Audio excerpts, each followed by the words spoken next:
Raleigh's communists don't like the truth any more than Stalin did. When last week's video was posted on Twitter, some of them reported it to the Twitter police, apparently using publicly available information to let you all know who's instigating these protests is potentially sensitive, requiring a warning label.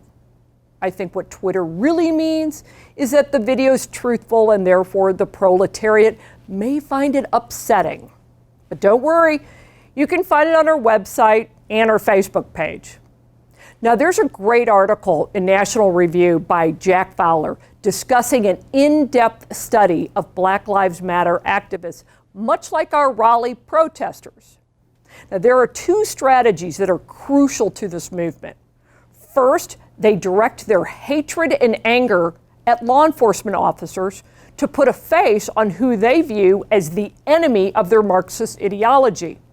Second, they don't tolerate free speech of any kind. They don't tolerate dissent or even criticism. They use force, as we've seen with violent protests, and fear, shaming, and ostracizing in order to ensure compliance. And it works. American journalists who traditionally have championed the First Amendment are the ones who have forced out the editorial page editor at the New York Times. The editor of the Philadelphia Inquirer is gone too. And even editors of Bon Appetit have not shown proper deference to the protesters and activists. Both of these strategies make it impossible to have an honest conversation about anything, especially law enforcement. Despite headlines from the woke media, the narrative that cops are brutal and racist and thugs simply isn't true. The facts don't support it.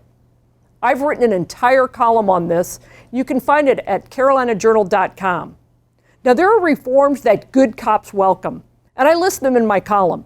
But this current war on law enforcement isn't about reforms or even the death of one man. It's the destruction of our rule of law. It won't bring about peace. And in fact, it will do just the opposite. Crime will go up and law enforcement won't be there because the good men and women who serve won't stay under these conditions.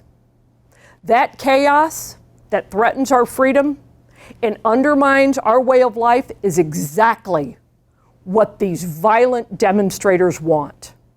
Now, if you have feedback on this or any of my videos, email me at therightaoc@johnlocke.org. And for all pro-freedom policy solutions that ensure every individual life matters, check out johnlocke.org. And for the latest news, visit carolinajournal.com. And while you're there, please consider an investment in freedom so we can continue to provide you with all the information you need to make your own public policy decisions. These are unsettling times, but take comfort in knowing that we at the Locke Foundation are on freedom's front line. Stay safe and stay informed.